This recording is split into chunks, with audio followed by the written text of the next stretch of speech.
Welcome to the Link Show. Absolutely wonderful to have you with us. Greetings, greetings, greetings. My name is Dougal. This is Rhoda. And of course, we have Jababa. Thank you very much for being part of the Link Show. I tell you what, an exciting show. Rhoda, hello, how are you? Definitely. I'm good, Dougal. I'm good. And just to let you know, it is a live show because we can hear the rain outside there. It is storming outside.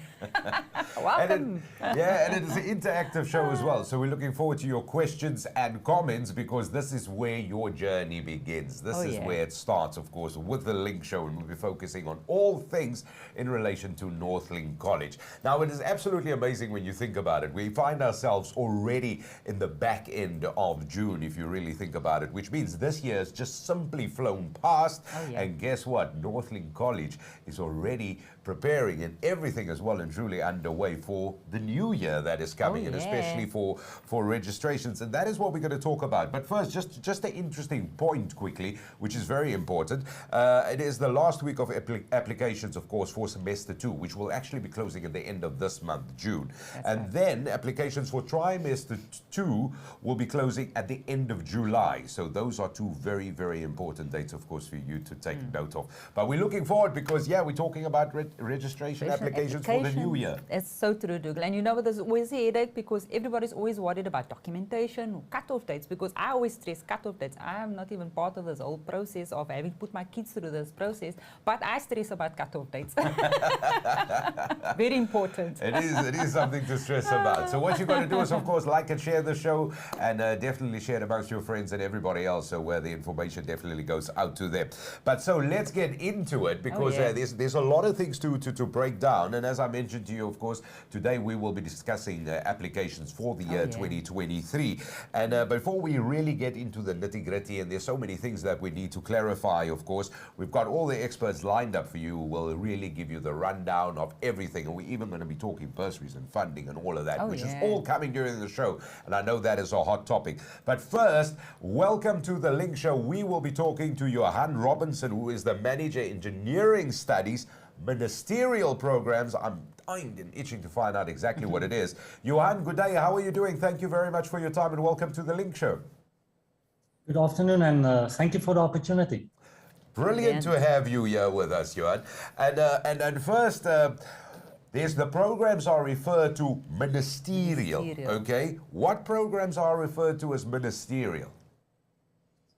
Yes, we offer the ministerial programs as a public TVET college, and that refers to training provided to students to acquire the theoretical knowledge of vocational programs. For example, our National Certificates Engineering Studies in 1, 2, and 6, our National Certificates in Business and Utility Studies in 4, 2, and 6, and the 2 National Certificates in Engineering and Business and Utility Studies are normally for students that pass grade 12.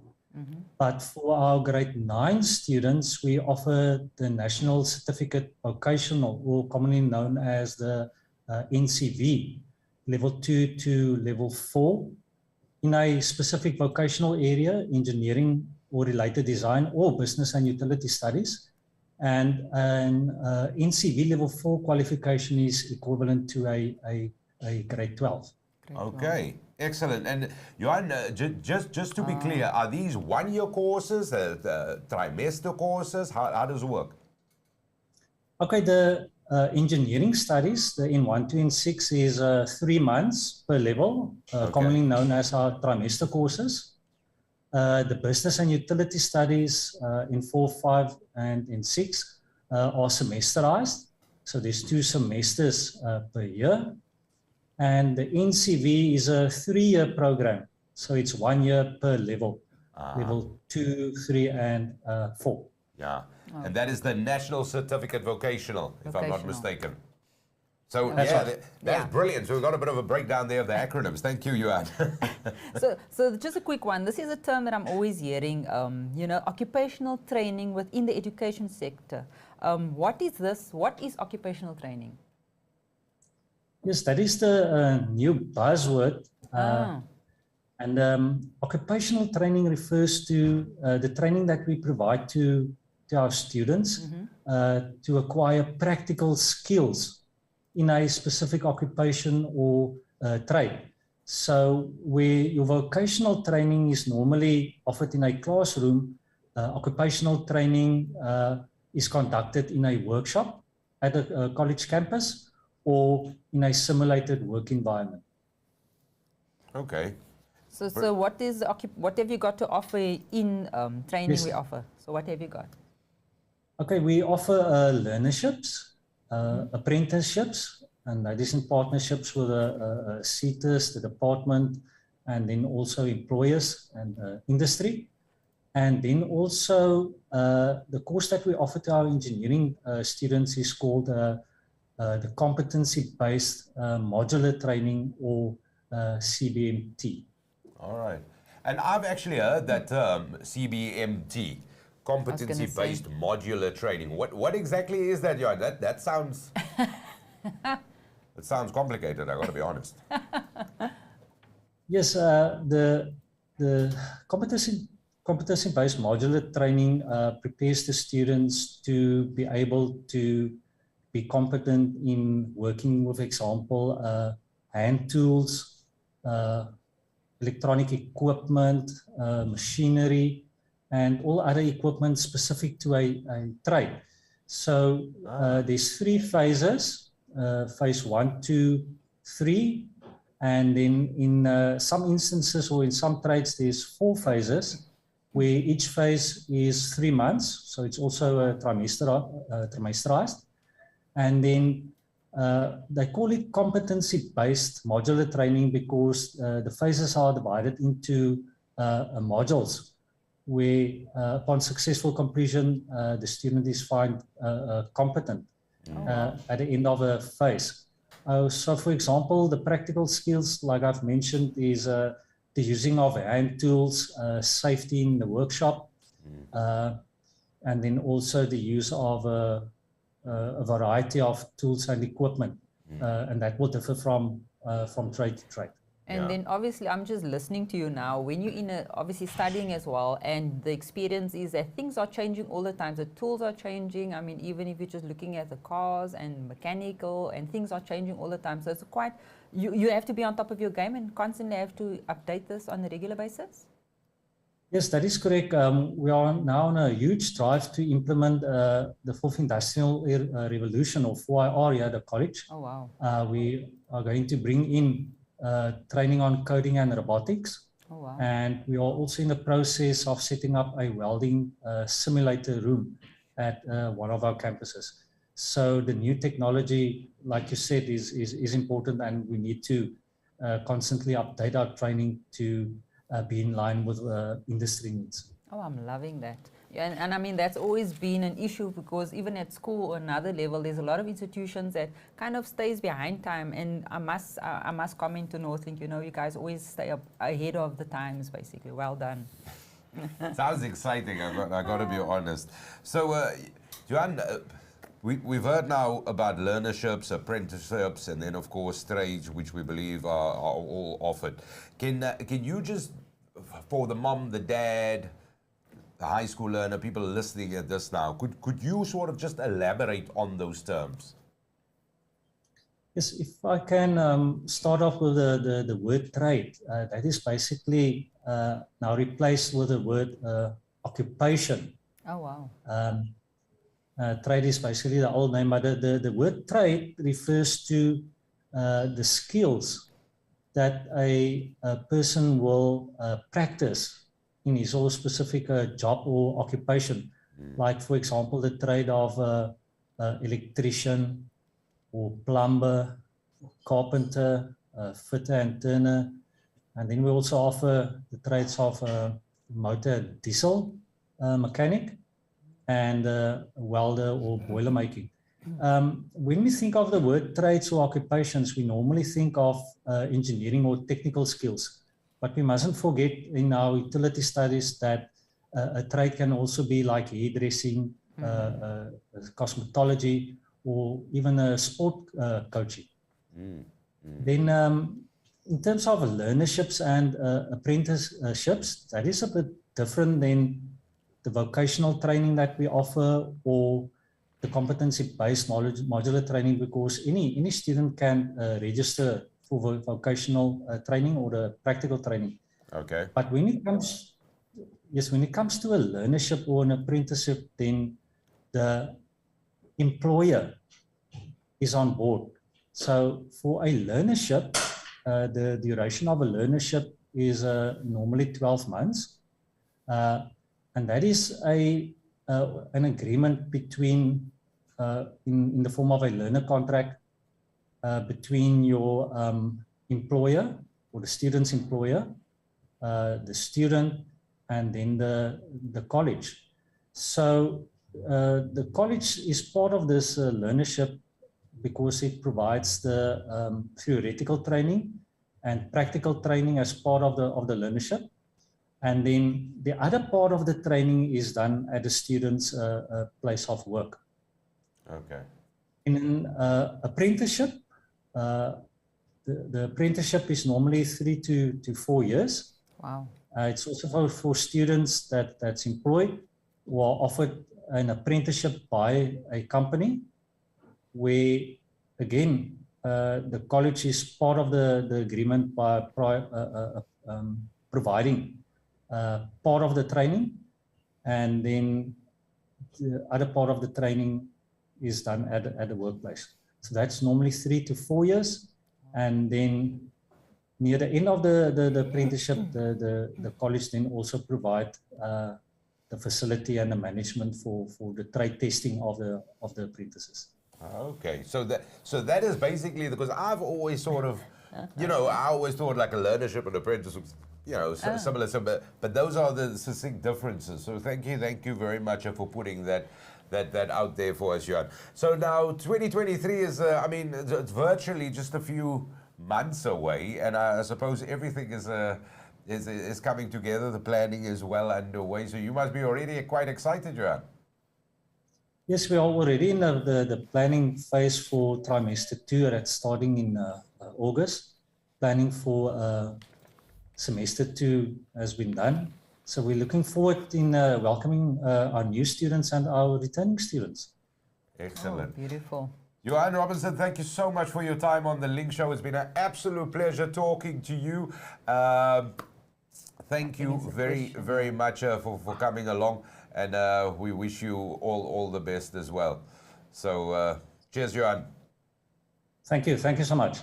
Absolutely brilliant. There's a lot that he has said there. So, but firstly, let me just sort of start at the back end. So, okay, now we know what the difference is, because that is what, as a prospective student, you probably looking at that right now, learnership, apprenticeship, what is it, the trade, and he has sort of broken it down, and there the end dimension, of course, things are truly happening quickly, and when we're getting into the new year, the planning is there. It's vital, and like he says, with the revolution, with the fourth revolution happening as well in technology side, and you know what, students, this is the perfect opportunity to be able to also get with times and actually get work out there, because you don't have an excuse to say the fourth revolution is here, I can't get a job. You know what, there's opportunities at Northlink for you to actually advance. Yeah, no, seriously is. And also just to remind you, it's an interactive show, so we look forward to your questions and comments, of course, and those you will see there on your screen as well.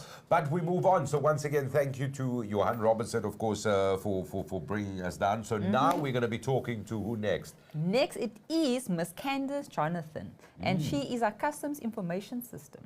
Customers Information System. Sorry, guys. We found a new word. CIS agent. Ooh, CIS agent. Candace, good afternoon. How are you doing? Thanks for joining us on the Link Show. Are you well? I'm good. Thanks for having me. Absolutely brilliant. So much to talk about. Firstly, Customer Information System, that is CIS agent? That is correct. That is the system that we utilize to process the applications. Oh, brilliant. Okay. So you're the important one. Now, the most important thing is, because Johan sort of debunked some of the terminology for us and all of that, but it all comes down to dates, because the focus of today is, of course, the 2023. We all know this is around the corner, and we've been saying that throughout the show. But when are applications now open for the year 2023?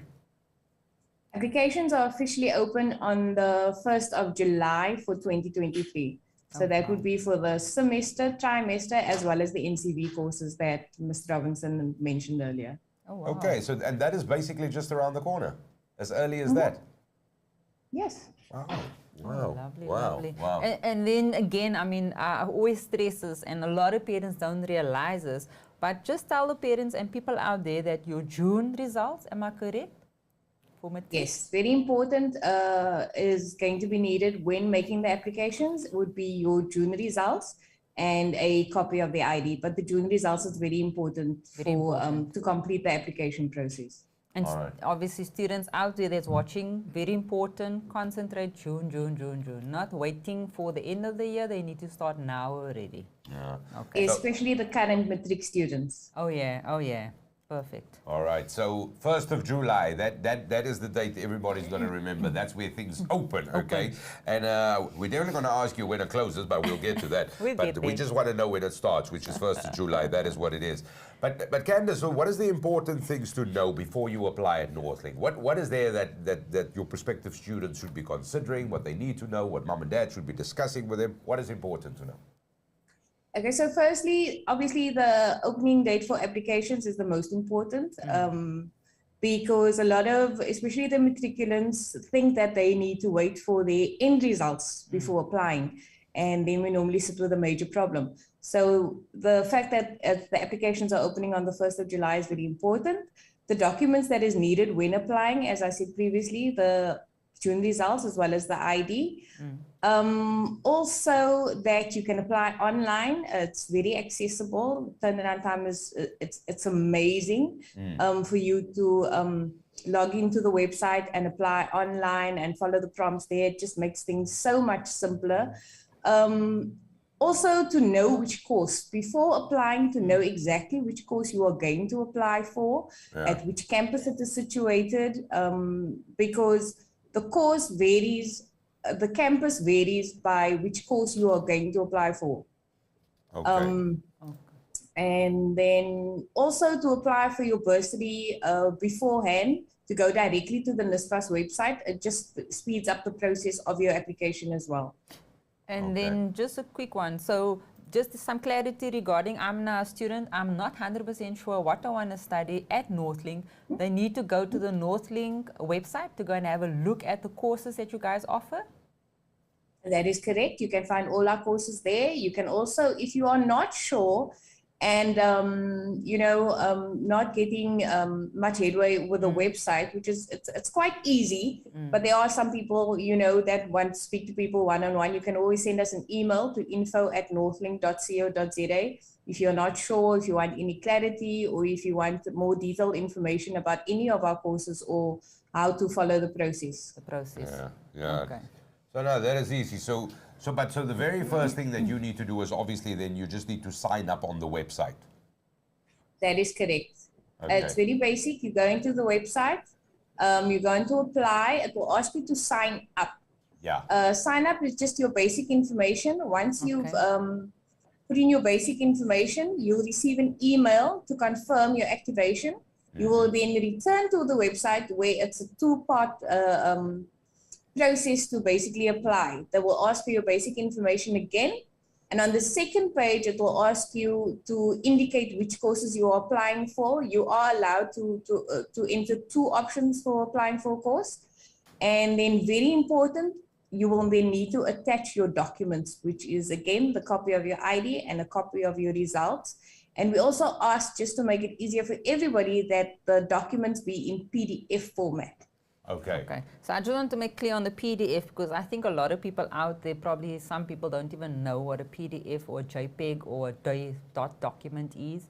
So just to make 100% sure, guys, you need to convert your Word documents, your JPEGs into a PDF. And you'll actually see it, I think, am I correct, Candace? When they click on whichever program will work, it will convert it to a PDF document? Say that again?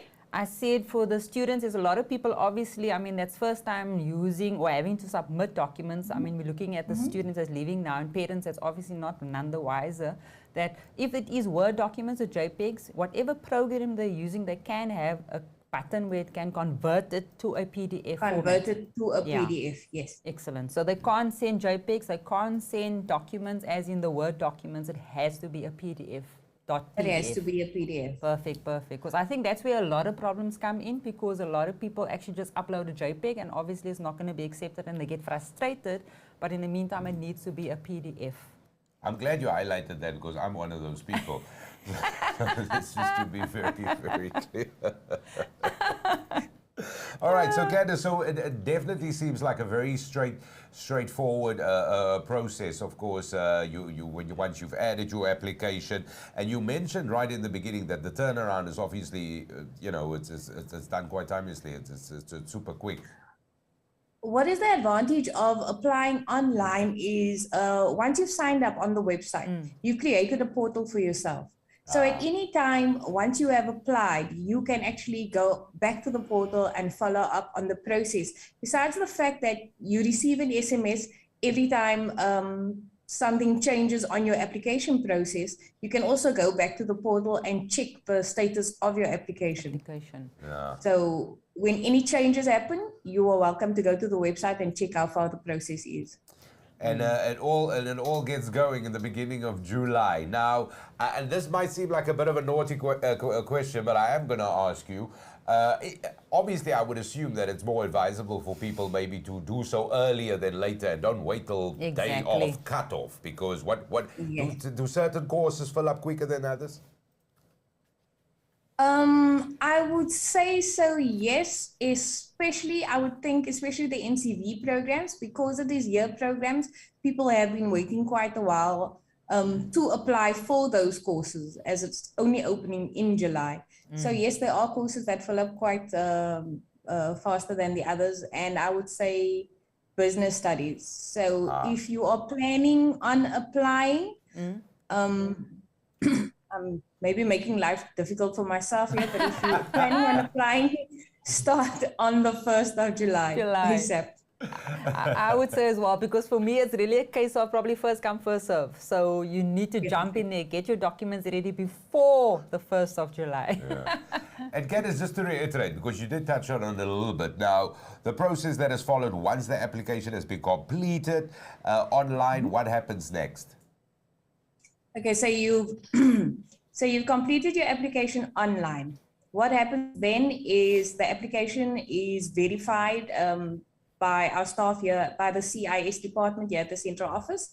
So we basically just check that all the information that you've sent through to us is correct. You've chosen the right program, we have the right documents, so on and so forth. Once that's completed, it is sent by the system to the program manager of whichever course you have applied for. And then once it's with the program manager, he or she obviously makes the decision on whether or not you qualify for those courses. And as I said, for every step that happens, you do receive an SMS saying that this is the step that your application, part of the process that your application is at. And then you'll receive an SMS to say, welcome to Northlink, and this is when you need to come register, so on and so forth.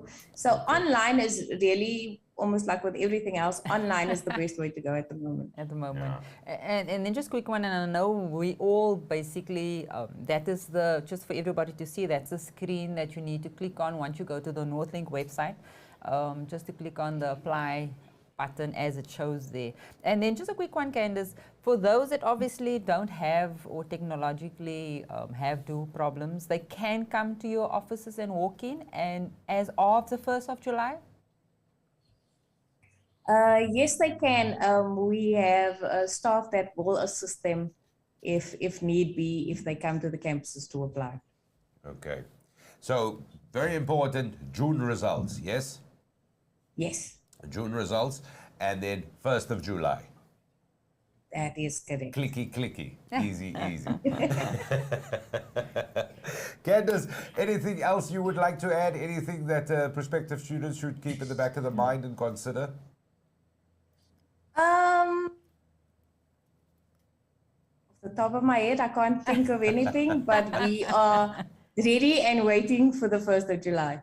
Listen, we wish you all the best, and thank you so much for coming on to the Link Show, and I'm sure everything is going to be quite seamless because it just seems the guys are like, everything is just ready.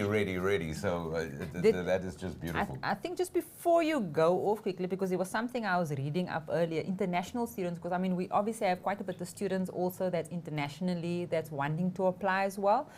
Do they follow the same online process as well? They do follow the same process, the exact same process as all the other students. It's just with them, there is an extra step because there's extra documentation needed when a foreign student applies. So they follow the same process, but instead of the application going directly to the program manager once it's verified, it first goes to the international desk because the international desk obviously has to source the extra paperwork before it can go on to the program manager. So exact same process, just with one extra step. And then just a quick one, because I know this is my biggest fear, always to press enter or submit. The students need to make 100% sure before they submit, everything needs to be correct. Am I correct? Because you can't, can you go make changes or can you not make changes after the application has been submitted? If it is that you maybe had some trouble uploading your documentation or you made a mistake on your application form, as I said earlier, you can always contact us. Send us an email, we have a WhatsApp line, we have a Facebook page, and you can contact us on all those platforms and we will then, assist you with fixing whatever needs to be fixed. Perfect. I think I'm questioned out for Candice. No, certainly. Candice, it's been an absolute pleasure talking to you, and thank you so much for coming on to the Link Show and just explaining the process easy. Because I got to be honest, it always seems like a very daunting task, and especially when you got to apply. But this seems like a very straightforward and very, very user-friendly process to follow. So thank you very much for explaining all of that to us. We wish you well. Thank you, Candice. Thank you, Candice. So if I tell you what, and it really is, it is an easy process. Exactly. You go and register, apply online. We saw the steps there on the screen. Easy peasy. And June results. Yeah. And on top of it, Dougal, if you've got a phone and you know what, there has been Wi-Fi and that within the areas, you can still apply online. Yeah. June results. Easy. 1st of July. 1st of July. That's where it starts, and then you're already ready for 2023. Isn't that amazing? But Rhoda, all of that happens because there's one topic when it comes to tertiary education that is a big topic. Very big topic. And we're going to be talking next to Leroy Viljoen. And the reason we're talking to Leroy Viljoen, because this is what we all want to know. We want to know, how does it go with bursaries? Now, Leroy is actually the financial aid practitioner. Oh, wow. So that is what we're going to be talking about, because obviously this is an important thing for any prospective student. So welcome to the Link Show, Leroy Viljoen. How are you doing? Are you well? Good afternoon, and thank you for having me today. No, absolutely brilliant. Well, We're thank you looking for forward to asking. talk to you. We know exactly. We know the breakdowns between trades and the learnerships and apprentices and all of that. We know June results are important. 1st of July. These are the things that we know important. What we want to talk about now is, of course, all to do with bursaries. But first, what is your role, Leroy, as the financial aid practitioner? Well, my role is simply to coordinate the financial aid processes across all of our 7 campuses at Northlink College. We also do have financial aid officials, which are stationed at each of our campuses, and they are always available to assist students with any sort of financial aid related queries. Oh, beautiful. Okay. Excellent. And then there's always this hub word, and everybody's talking about it. And I mean, we've been doing now also with institutions and that. NSFAS, am I saying that correctly? Because with the two of us, it's always tend to having this correct way of saying it. So what is that? What is NSFAS? So in a nutshell, NSFAS, which stands for the National Student Financial Aid Scheme, it was established back in 1999. And ever since then, up until now, the sole purpose of NSFAS is to assist students with financial aid and when they're studying at public institutions. So they also fall part of the DHET, which is called the Department of Higher Education and Training. So yes. Okay, so I mean, so this is a pretty big program. Now, let's get into it, because is there a new process involved with this? Well, NSFAS actually makes applying for funding very, very easy. In other words, they've now students are now able to apply for funding electronically, and that is when they need to go onto the My NSFAS to the website.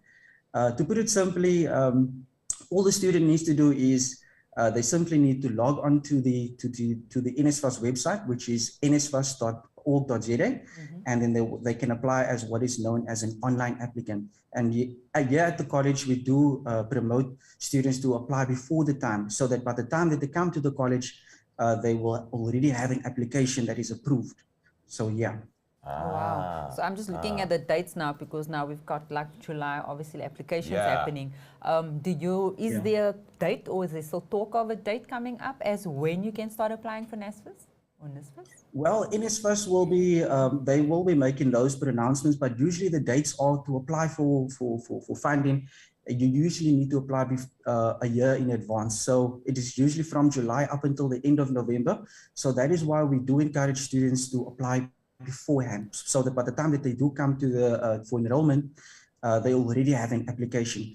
NSFAS, they do provide an opportunity though for students that has missed the deadline to apply as what is known as a walk-in application, a walk-in applicant. However, we do encourage students to rather apply beforehand, so by the time that they do come, they already have an application. Just a quick one. I just want to make clear, the walk-in is not to Northlink for NSFAS, it's walking by NSFAS office, am I correct?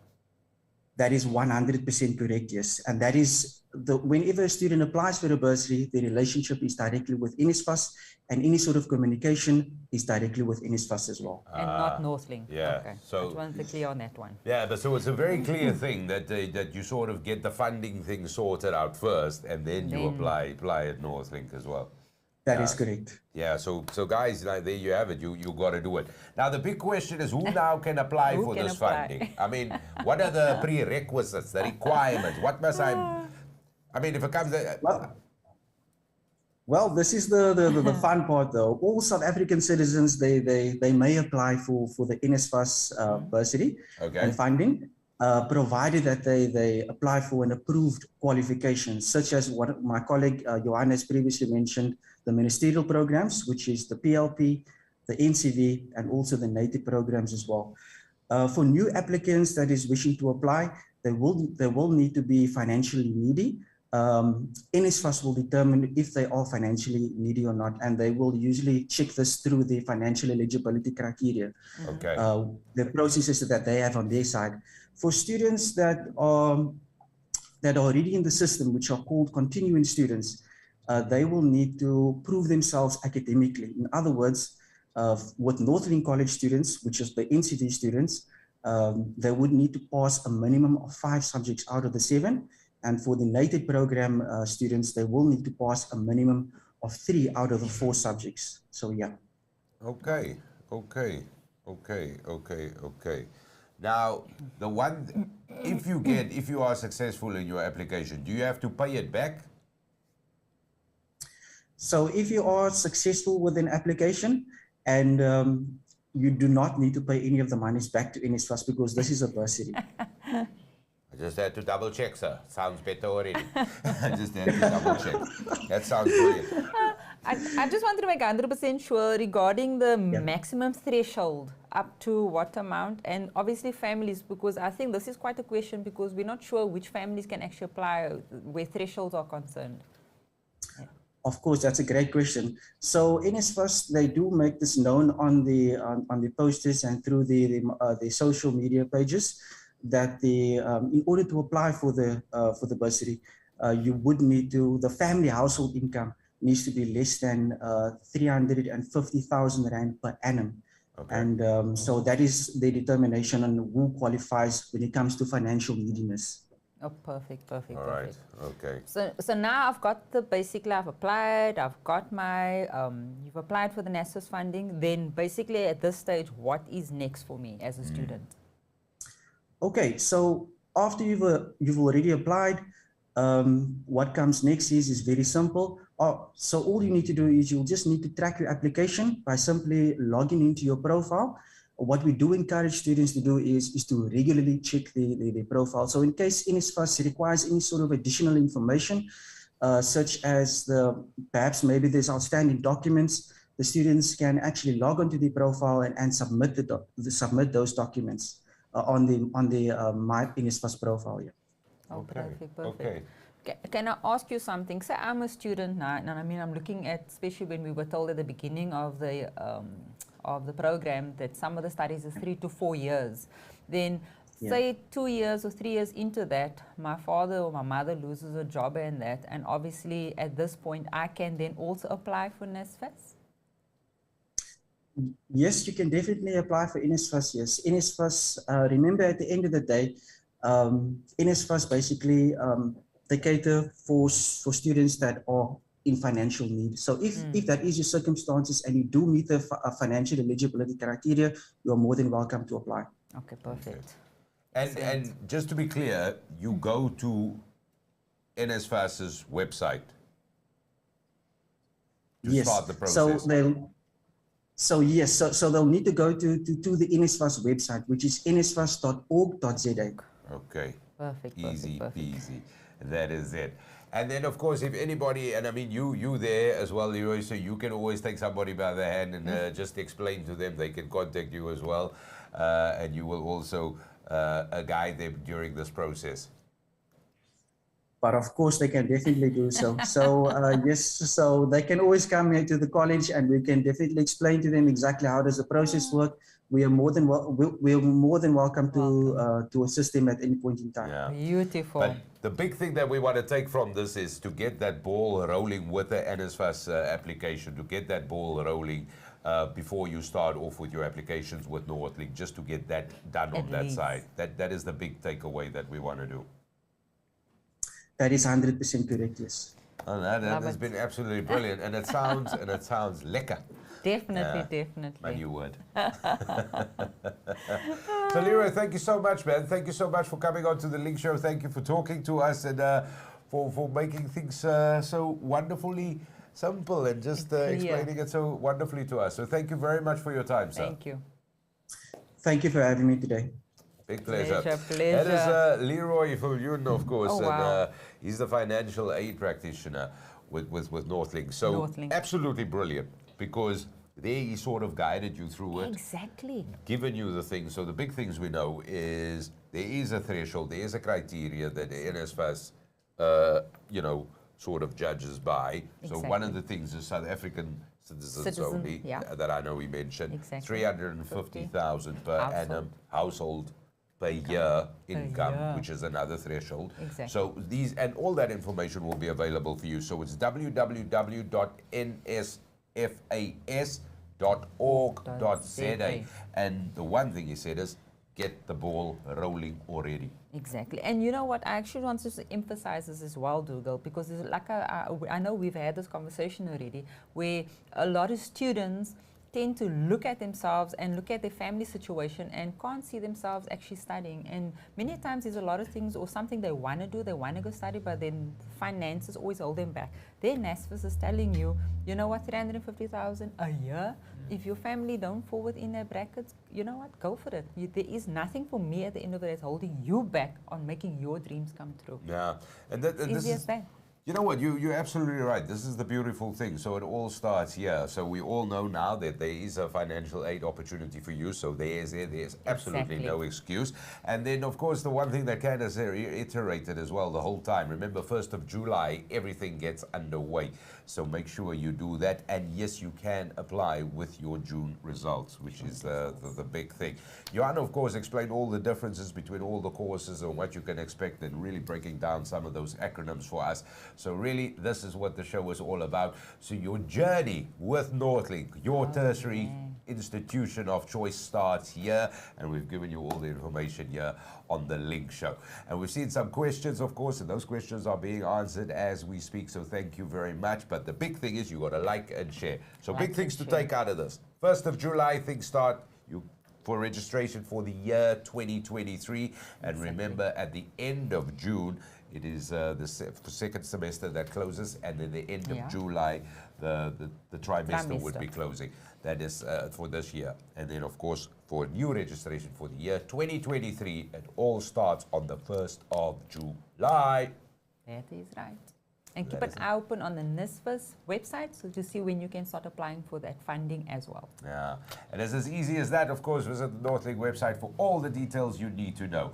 Thank you so much to the guests who joined us here on the Link Show, of course, explaining everything that is absolutely wonderful for you to know. And that wraps up the show, Rhoda. That's right. Don't forget, you need to subscribe. Hit that bell and subscribe and share. That is the big thing. So from Jabbar, Rhoda, and myself, thank you very much for watching the Link Show, and we'll talk to you very soon. Bye-bye. Bye.